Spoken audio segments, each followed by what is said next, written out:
भारत पाक के बीच 2026 में छिड़ सकती है जंग। अमेरिकी think tank council on foreign relations की रिपोर्ट के अनुसार भारत और पाकिस्तान के बीच 2026 में सशस्त्र संघर्ष की संभावना है। आपको बता दें कि पिछले साल मई में दोनों देशों के बीच 4 दिन का युद्ध हुआ था, जिसमें ड्रोन और मिसाइलों का इस्तेमाल हुआ था। वहीं रिपोर्ट के अनुसार अफगानिस्तान और पाकिस्तान के बीच भी युद्ध की मध्यम संभावना है। बता दें कि रिपोर्ट में विशेषज्ञों ने दावा किया है कि युद्ध की आशंका को नकारा नहीं जा सकता और स्थिति कभी भी बिगड़ सकती है। भारत पाक तनाव का मुख्य कारण। CFR की रिपोर्ट के अनुसार संभावित टकराव की सबसे बड़ी वजह कश्मीर में बढ़ती आतंकी गतिविधियां हैं। रिपोर्ट में चेतावनी दी गई है कि सीमा पार से कोई बड़ा आतंकी हमला होता है तो भारत की जवाबी कार्रवाई होगी। जवाबी कार्रवाई बड़े युद्ध का रूप ले सकती है। ऑपरेशन सिंदूर और 2025 की छठ।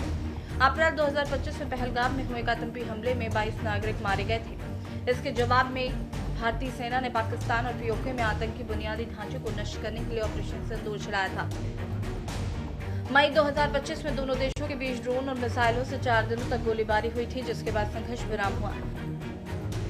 रिपोर्ट में दावा किया गया कि 2026 में इस तरह की घटना बड़े पैमाने पर दोहराई जा सकती है। अमेरिकी थिंक टैंक की रिपोर्ट के अनुसार भारत और पाकिस्तान के बीच का विवाद 2026 में सशस्त्र संघर्ष में बदल सकता है। अमेरिकी विदेश नीति विशेषज्ञों का सर्वेक्षण करने वाली काउंसिल ऑन फॉरेन रिलेशंस में दोनों देशों के बीच संघर्ष की संभावना को मध्यम बताया है। CFR ने अनुमान लगाया कि इससे संभावित संघर्ष का अमेरिकी हितों पर मध्यम प्रभाव पड़ सकता है। रिपोर्ट में कहा गया कि भारत और पाकिस्तान के बीच बढ़ी हुई आतंकवादी गतिविधियों के कारण फिर से सशस्त्र संघर्ष की इस मध्यम संभावना है। इसी बात मई में भारत और पाकिस्तान के बीच 4 दिन का छोटा युद्ध हुआ था, जिसमें ड्रोन और मिसाइलों का भारी इस्तेमाल हुआ था। इसकी शुरुआत पाकिस्तान स्पॉन्सर आतंकियों के पहलगाम हमले से हुई थी। 22 अप्रैल को आतंकियों ने पहलगाम में हमला कर 26 लोगों की जान ले ली थी।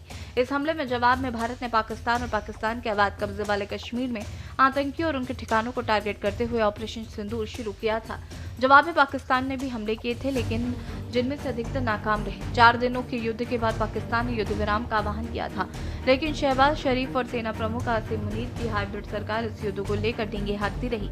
जम्मू और कश्मीर में तब से कोई बड़ा आतंकवादी हमला नहीं हुआ, लेकिन खुफिया रिपोर्ट के अनुसार इस सर्दी में जम्मू क्षेत्र में 30 से अधिक पाकिस्तानी आतंकवादी सक्रिय हैं। भारत पाक में हथियारों की होड़। दोनों देश लगातार अपनी सैन्य शक्ति बढ़ा रहे हैं।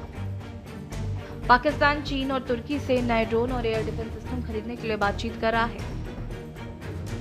भारत भी अपनी रक्षा जरूरतों के लिए बजट बढ़ा रहा है और आधुनिक मिसाइलें व गाइडेड बम शामिल कर रहा है। भारत पाक ने तेज की हथियारों की खरीद। युद्ध विराम के बावजूद भारत और पाकिस्तान दोनों देशों ने अपने रक्षा उपकरणों की खरीद को तेज कर दिया है।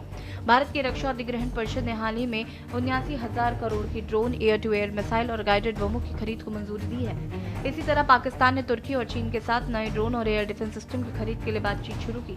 हालांकि ऑपरेशन सिंदूर के दौरान पाकिस्तान का एयर डिफेंस सिस्टम बुरी तरीके से फेल साबित हुआ था, जिससे सीख लेकर पाकिस्तानी कदम उठा रहा है। पाकिस्तान अफगानिस्तान के बीच भी युद्ध की संभावना।